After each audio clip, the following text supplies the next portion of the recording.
bersyukur. Sikap kita ini pandai bersyukur, ada tambahannya pasti ditambahnya.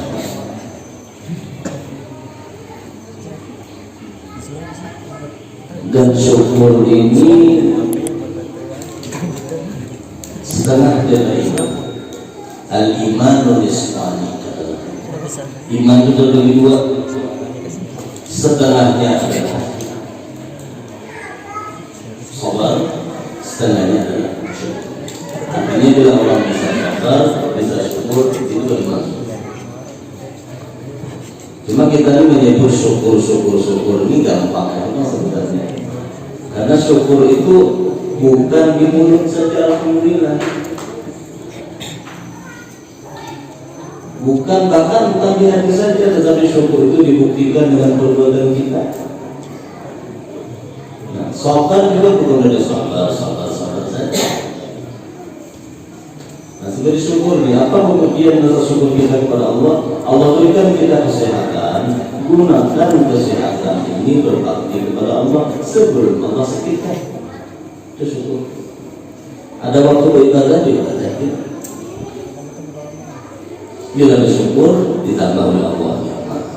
Maka manusia ini hendaknya menuntut nikmat aja terus. Kalau hendak banyak nikmat, salah satu jalannya banyaki mensyukuri nikmat Allah Subhanahu.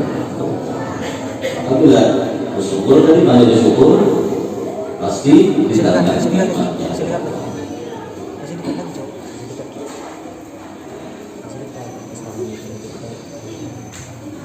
Dan kata ulama, orang bersyukur, orang yang sering bersyukur itu membuat hati senang, bikin hati gembira. Kenapa? Bila ia mensyukuri nikmat yang dipandangnya, yang ingatnya nikmat terus. Setiap kali orang selalu mengingat nikmat, pasti senang, pasti bahagia.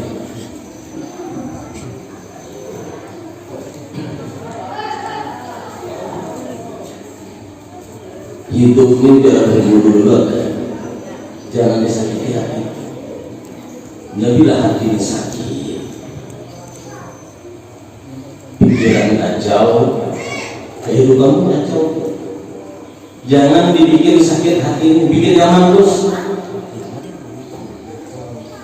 Dan salah satu orang nyaman hati itu banyak mengingat nikmat Allah.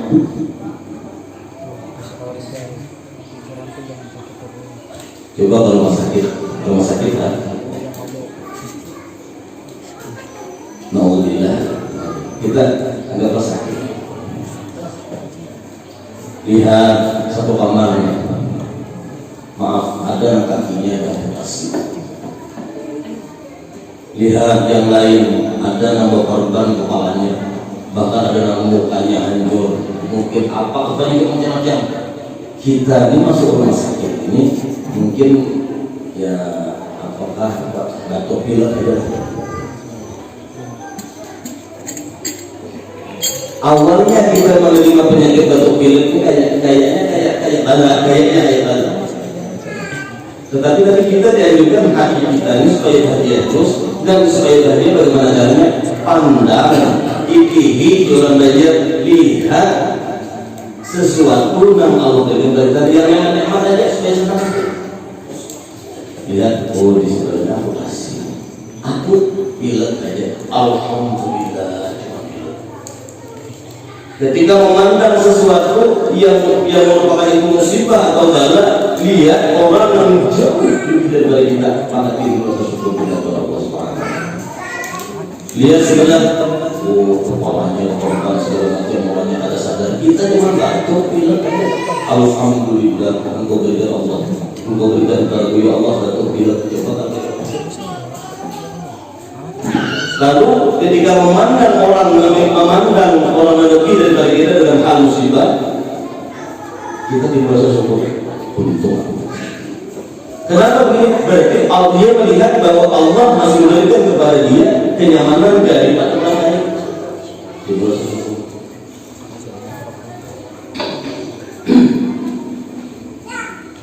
Maka penyakit ini bila hati ini sakit juga tambah sakit. Kalau orang sakit hatinya tenang, insya Allah cepat sehat. Kenapa? Ujar Nabi, hati ini puncaknya segala macam. Bila hati itu sakit, bila hati itu rusak, rusak tuh. Bila hati sakit, sakit tuh. Berarti kalau mau sehat, pertama sehatkan batin kita dulu. Supaya sehat batin, bahagiakan batin kita. Bagaimana cara bahagianya? Salah satunya selalu mengingat nyaman-nyamannya yang diberi Allah pada kita. Lalu timbul alhamdulillah. Paham maksudnya? Sering-sering mengingat nikmat Allah. Tadi kan bila orang bersyukur, pasti ditambah oleh Allah. Yang tambah nikmat yang tambah. Atau kita sehat, tapi kata dia meninggal, dia orang menjadi semua. Allah perintah, jalan kita, mampirlah di muka rumah sakit, mampir di muka rumah sakit PKP semua. Kita pandang ke dalam itu, perawatnya pakaian dari astronom, yang dibawa kadang-kadang orang di kursi roda, kadang-kadang orang yang dianu oksigen kita. Kita ini cuma kantong kering aja, tapi masih nyaman berjalan, masih nyaman bernapas, masih nyaman angkat saat coba masih nyaman. Dia yang di rumah sakit. Alhamdulillah ya Allah, engkau berikan aku. Dia bersyukur dibanding dengan orang yang belum. Pandangnya apa? Bahkan ulama sufi itu sampai mereka tidak bisa lagi membedakan mana baik. Dianggapnya nikmat semua ini. Kenapa? Selalu bisa mengingat hati seperti itu. Batuk, pilek, buntung, batuk, pilek. Kita kalau sebenarnya lebih parah. Jadi selalu dibandingkan bukan orang lebih daripada kita lebih parah. Maka ini terus cukup kita. Nah begitu juga dalam pemakan hal dunia ini. Kalau urusan rezeki jangan makan ke atas, makan di bawah. Kita hidup miskin, misalkan miskin misalkan masih merokok, miskin dianggap. Kita lihat orang yang di bawah daripada kita, masih banyak orang yang kurang daripada kita, masih banyak kasihan mereka yang mungkin susah lagi menjaga kita. Maka dia alhamdulillah aku masih lebih dari bawah. Pandang orang yang di bawah daripada kita, jangan memandang orang di atas dari kita. Kalau dalam urusan dunia, tetapi dalam urusan agama, pandang orang yang di atas kita. Usia itu rajinnya cuma di sana, itu aku harus rajin. Jangan memandang orang di bawah daripada kita. Jangan malas tidak manis apa-apa, jangan seperti itu. Dalam hal urusan agama, pandang oleh Allah sendiri kita. Dalam hal urusan kenikmatan, dalam hal urusan dunia, pandang oleh di bawah daripada kita. Maka itu rasa syukur kepada Allah Subhanahu wa Ta'ala. Jangan dibikin sakit-sakit. Sering-sering mengingatkan yang mana-mana itu. Karena hati kita juga sakit juga. Imun lemah. Orang Muslim ini dia harus meningkatkan imun. Bahkan vaksin saja tujuannya apa? Tujuan vaksin apa? Meningkatkan imun. Bagi orang beriman, agama mengajarkan supaya imun kita naik, supaya imun naik, banyak bertanam hati. Apa aja? Jangan boleh bertanam gitu. Musuh hari tadi. Maka pilih hati dia, ambil bertanam.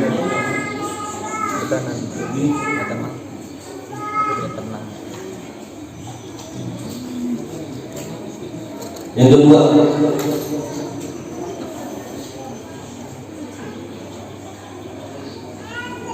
bila orang bertaubat pasti diterima.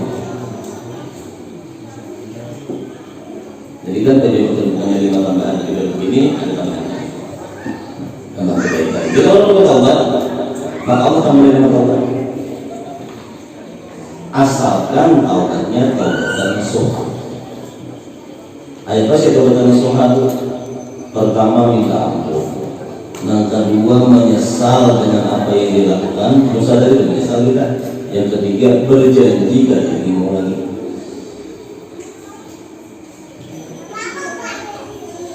Dan kita disuruh diajarkan Rasulullah bertaubat Sedangkan Nabi kan tidak pernah kurang meminta ampun kepada Allah, bertaubat kepada Allah dalam sehari 70 kali. Masih kita banyak dosa dalam bertaubat kepada Allah.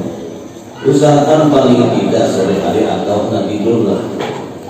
Sebelum tidur selesaikan urusan dulu. Astagfirullahaladzim wa atubu ilaih. 3 kali minta ampun sama Allah. Apa ini Allah salah minta ampun. Betul terus.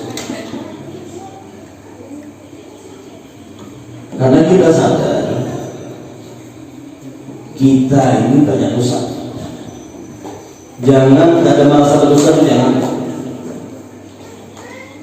merasa terus kita berdosa, karena kita ini tanpa salah dan hilang. Jangan sampai lengah hati kita. Kan ada orang tuh yang lengah dan artian sehari-hari itu kayak biasa-biasa aja, kayak ada merasa berdosa, kayak ada merasa berdosa, padahal kita ini tanpa salah dan hilang. Bagi orang-orang ma'rifat itu dia tidak keluar rumah, tidak ngomongin orang tentang dosa itu. Kenapa? Dosanya apa? Dia ada dosa. Tapi kita awal dia masih, tapi pasti ada dosa. Lalu banyak yang bertobat, banyak yang meminta ampun kepada Allah. Namun jangan itu kita dipengaruhi kawan. Kita hendak baik ke majlis dan kawannya ada jemaah lain, dan iblis itu, syaitan itu ada yang gaib, ada yang berupa syaitan ada dilihat, ada juga syaitan nampak iya namanya manusia. Dia majlis itu bukan capek-capek aja mengalahkan orang menggendangnya dan paling makanan aja. Mending kita di luar aja apa? Sebenarnya di luar sama aja, satu minuman ada makanan juga. Pahala akan dapat. Kalau di majlis pahala dapat, dosa hilang. Di luar nggak dosa. Ada nama juga itu manggung mulanya, aku menemukan tidak.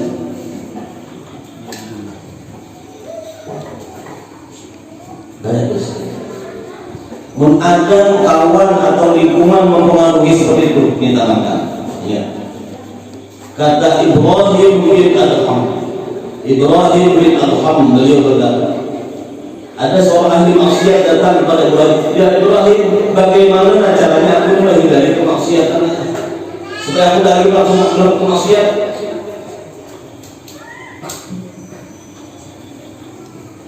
Kata Ibrahim bin Adham, kalau engkau berpegang teguh pada 5 prinsip, maka engkau akan terbiasa, akan terbebas daripada segala dosa dan maksiat. Apa? Yang pertama, yang harus dipegang teguh adalah ketika seseorang hendak bermaksiat, berbuat dosa, maka usahakan dalam berbuat dosa itu Allah tetap melihat. Ini jangan tanamkan seperti itu. Kalau hendak berbuat dosa, usahakan supaya Allah tidak melihat dengan engkau yang berbuat dosa. Kawal aja. Kalau tidak berkaitan, tidak bisa, pasti Allah lihat. Paham maksudnya? Kalau hendak berbuat dosa, usahakan supaya Allah ini akan melihat kita. Di mana dalam drum, tetap tidak Allah juga. Ada Allah mau melihat. Oh kalau begitu, jadi berbuat dosa. Ini berisiko. Yang kedua, kalau engkau hendak berbuat dosa, kata Ibrahim bin Adham, jangan engkau memakan rezeki Allah. Nah sekarang rezeki itu dari mana? Allah ciptakan makhluk, Allah ciptakan rezeki, Allah yang menyampaikan rezeki kepada makhluk, Allah yang membagikan rezeki kepada makhluk. Pas waktunya. Berarti sebenarnya masih Allah. Rezeki dari mana? Dari Allah. Kalau hendak berbuat maksiat, kata Ibrahim bin Adham, jangan engkau memakan rezeki dari Allah. Bukan bisa kita pastikan makan rezeki Allah. Kalau berbicara berbuat maksiat, tidak bisa melihat. Yang ketiga, kalau engkau hendak berbuat maksiat juga, janganlah engkau tinggal di buminya Allah. Kalau bermaksiat silahkan, tapi jangan tinggal di muka bumi milik Allah yang kemana kita? Ada orang bisa berbuat maksiat lagi kalau milik Allah juga. Punya gurunya itu dalam jangan bermaksiat, kamu dibayar bermaksiat sampai bahaya ada di sini. Kalau engkau juga hanya juga berbuat maksiat, kata Ibrahim Muhammad, jangan engkau tinggal di bumi Allah. Kalau engkau tidak bisa juga, ternyata kau sadar bahwa engkau masih tinggal di bumi Allah, maka jangan engkau bermaksiat. Yang keempat,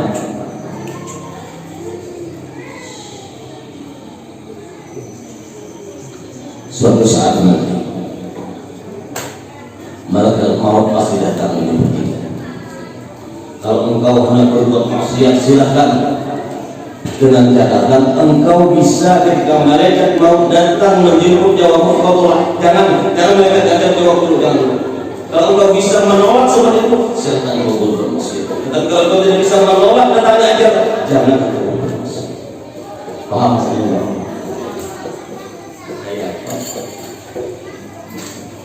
Datang Israel, jangan Israel, nanti kamu mati. Bisa lah? Tidak bisa. Orang Fir'aun itu apa? Rugi, pasukan banyak, tenggelam di Laut Merah. Pasang mati baru percaya. Ya percaya sekarang kepada Tuhan yang Musa.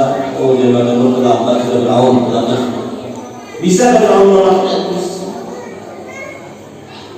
Jangan Fir'aun seorang nabi pun tidak bisa.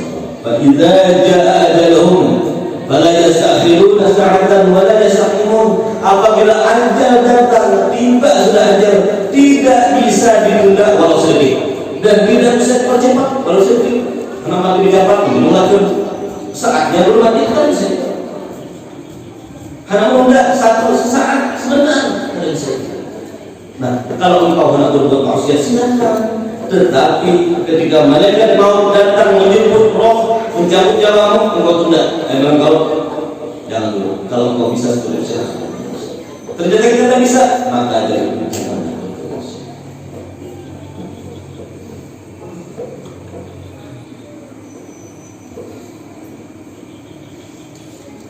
Yang kelima, kalau nanti hendak berbuat maksiat, berbuat dosa, lalu mati dalam keadaan melakukan dosa, lalu dimasukkan oleh malaikat ke dalam neraka.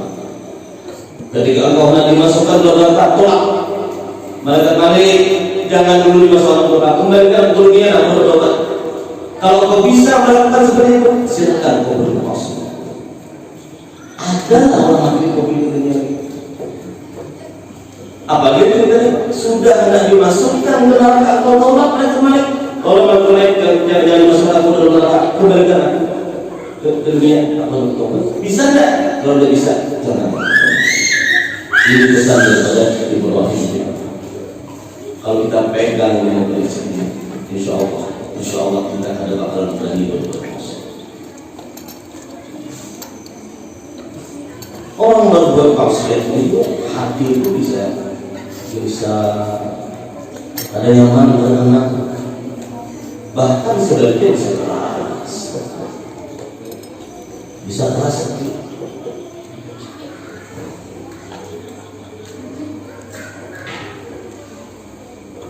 Maka dari itu hati itu disirami. Apa siraman hati itu? Ya amal ibadahnya. Iya, ilmu agama itu siraman rohani juga. Dulu sudah sering kita sampaikan, hatimu ibarat bumi anak. 3 hari saja hati ini tidak disirami dengan ilmu agama atau tidak disirami dengan amaliyah, maka hati akan gersang. Tanah itu kalau tidak disirami gersang. Kalau gersang takutnya mati tanah itu. Hati ini kalau gersang tidak disirami dengan amaliyah baik bacaan apakah, tidak disirami dengan ilmu agama, 3 hari takutnya lama gersang hati. Kalau sudah gersang takut mati, kalau sudah mati hati ini kata orang benar tetap gitu. Maka dari itu sirami hati kita. Maksiat itu bisa mengamalkan hatinya. Bila hendak bersati, isi dengan amal-amal kebaikan. Termasuk saat ini insya Allah kita dalam keadaan beramal baik, beramal ibadah, akan duduk di majlis. Kalau dia maksiat terus, maksiat juga menghalangi amal rezeki. Orang bermaksiat itu berbahagia, ada rezeki berberkah juga. Lihat para ulama-ulama kita sudah alim, menjadi baik, sugih banget, usahakan akan berkah, sugih. Jadi satu, yang ketiga, empat ini, mana usaha sih? Usahanya apa?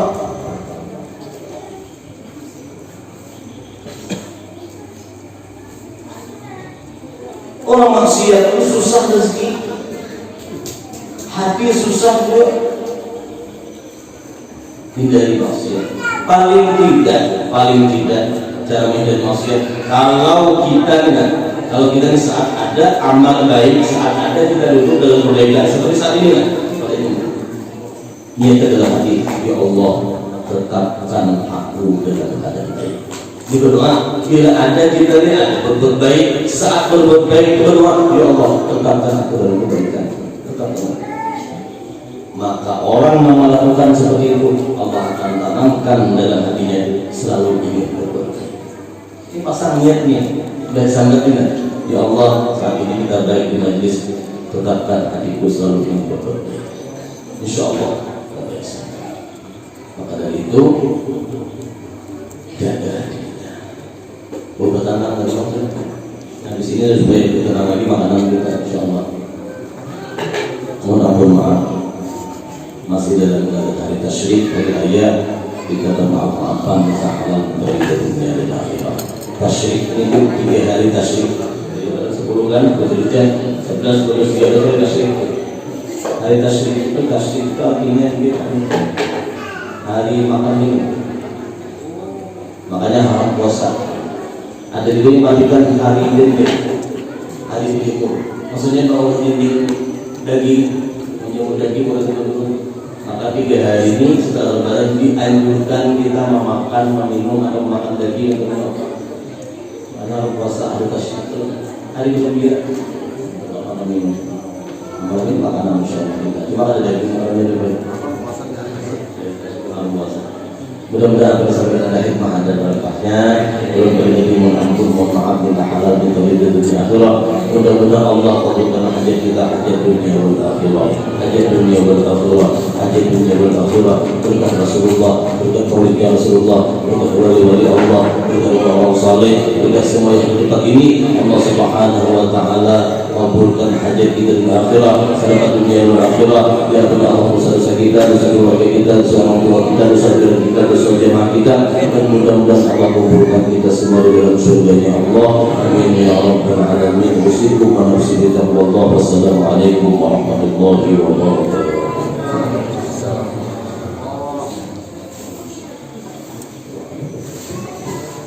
Bismillahirrahmanirrahim. Alhamdulillahirabbil alamin. Allahumma shalli wa sallim wa barik ala sayyidina wa maulana Muhammad wa ala alihi wa sahbihi ajma'in. Allahumma anzil rahmah wal barakah fi hadzal majlis. Allahumma anzil rahmah wal barakah fi hadzal majlis. Allahumma anzil rahmah wal barakah fi hadzal majlis. Bi barakatin Nabi sallallahu alaihi wasallam. Allahumma iftah alaina abwaabal khair wa abwaabal rahmah wa abwaabal barakah wa abwaabal salam wa abwaabal sihah wa abwaabal afiyah wa abwaabal ilmi wa abwaabal fahmi wa abwaabal rizqi innaka ala kulli syai'in qadir. ربنا هب لنا من ازواجنا وذريتنا قرة اعين واجعلنا للمتقين اماما. ربنا اتنا في الدنيا حسنة وفي الاخرة حسنة وقنا عذاب النار. يا مولانا يا مجيب يا حاضر لا يغيب توسل اليك بالحبيب فقد حاجتنا يا الله، فقد حاجتنا يا رحمن، فقد حاجتنا يا رحيم، فقد حاجتنا خصوصا حاجة في هذا المجلس. وصلى الله على سيدنا ومولانا محمد وعلى اله وصحبه وسلم بفضل سبحان ربك رب العزة عما يصفون وسلام على المرسلين والحمد لله رب العالمين. تقبل الله منكم.